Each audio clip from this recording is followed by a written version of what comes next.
মহারাজ প্রদ্যোৎ কিশোর দেববর্মনের বিরুদ্ধে নোংরা ভাষায় আক্রমণ এবং তিপ্রামথার পক্ষ থেকে মামলা করল থানায়। বৃহত্তর আন্দোলনের হুঁশিয়ারি। কেন মহারাজ প্রদ্যোতের বিরুদ্ধে ফেসবুক পেজে উচ্ছৃঙ্খল এবং একটা নোংরা ভাষায় আক্রমণ করলেন? কি বলছেন তিপ্রামথার পক্ষ থেকে? শুনুন কি বলছেন তারা। In the news, it was clearly stated that Maharaj was a Baghpat. उसका बागपत की तरफ से तो हम लोग आज यहाँ पर waste district waste police station हम लोग आगे लॉन्च किया। देखिए, चैनल जो भी हो, पॉलिटिक्स जो भी करे, हम लोग हर तरीके से हर समय पॉलिटिक्स की बात करना ठीक नहीं है। ये एक सेंटिमेंट्स की बात है। Maharaj Pradyut was not only the face of Team Tripura, it is face and it is a respect for all the people in the state of Tripura.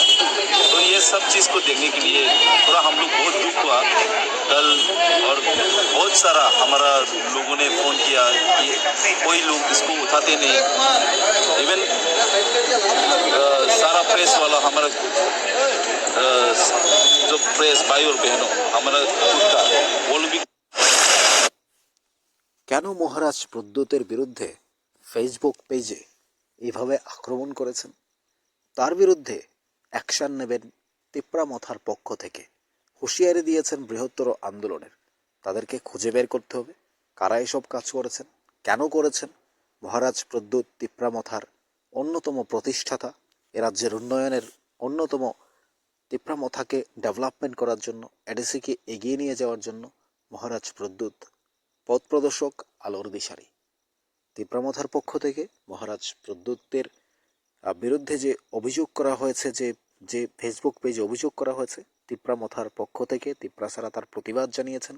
কেন্দ্রীয় কমিটির সদস্য সুরাজ দেববর্মা তিনি সরাসরি থানায় মামলা করেছেন এবং পুলিশকে বলেছেন যে দ্রুত যারা অভিযুক্ত, যে ফেসবুক পেজ থেকে অভিযোগ করা হয়েছে মহারাজ প্রদ্যোতের বিরুদ্ধে যে নোংরা ভাষায় কথা বলা হয়েছে, তাদেরকে গ্রেপ্তার করতে হবে, তাদেরকে বিচারের আওতায় আনতে হবে, তা না হলে বৃহত্তর আন্দোলনের হুঁশিয়ারি। এবার আমার প্রশ্ন হলো, কে বা কারা করেছে সেটা আইন, আদালত, পুলিশ, বিচার বিভাগ, মহারাজ প্রদ্যোৎ, থানা, সেটা তাদের দেখার, আমাদের নয়। আমাদের কাজ তুলে ধরা। আমরা শুধু এইটুকু বলবো, মহারাজ প্রদ্যোৎ এ রাজ্যের অত্যন্ত সম্মানের।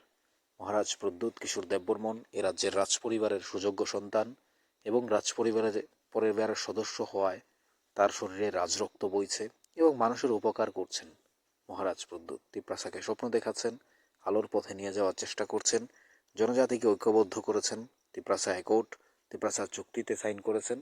সে জায়গায় দাঁড়িয়ে আমরা বলবো, মহারাজ প্রদ্যোৎ কিশোর দেববর্মন তিনি এ রাজ্যের একজন অন্যতম অসাধারণ ব্যক্তিত্ব, যার ভূমিকা অনন্য।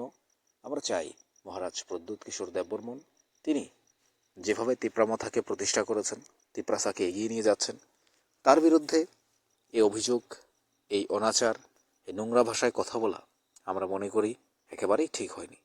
যারা বলছেন, যারা কোন দৃষ্টিভঙ্গি থেকে বলছেন, কেন বলছেন, ফেসবুক পেজে কেন মহারাজ প্রদ্যোতের বিরুদ্ধে এভাবে অভিযোগ করা হয়েছে, নোংরা ভাষায় কথা বলা হয়েছে, তা আমরা জানি না। তবে এইটুকু বলতে পারি, মহারাজ প্রদ্যোৎ কিশোর এ রাজ্যের অনন্য, এ রাজ্যের 8-10টা মানুষ যারা রাজ্যকে এগিয়ে নিয়ে যাওয়ার স্বপ্ন দেখে, তার মধ্যে মহারাজ প্রদ্যোৎ অন্যতম।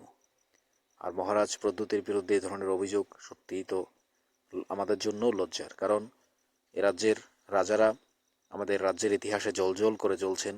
তাদেরই পরিবারের একজন মহারাজ প্রদ্যোৎ কিশোর দেববর্মন, যার শরীরে রাজরক্ত বইছে এবং তিনি এ রাজ্যের উন্নয়নে ভূমিকা পালন করছেন।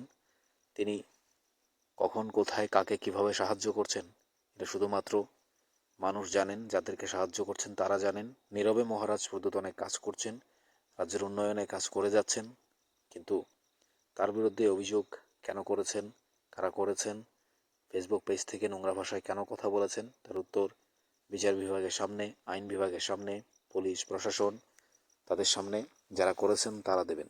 তবে আমরা বলতে চাই, মহারাজ প্রদ্যোৎ এ রাজ্যকে এগিয়ে নিয়ে যাওয়ার জন্য মাননীয় মুখ্যমন্ত্রী প্রফেসর ডক্টর মানিক সাহার হাতে হাত রেখে, দেশের স্বরাষ্ট্রমন্ত্রী অমিত শাহর হাত শক্ত করে ধরে এগিয়ে যাচ্ছেন এবং ত্রিপুরাকে এক ত্রিপুরা শ্রেষ্ঠ ত্রিপুরা এবং এডিসিকে উন্নয়নের তিপ্রাসাকে কিছু দেওয়ার যে স্বপ্ন পরিকল্পনা গ্রহণ করেছেন তা সত্যিই প্রশংসনীয়।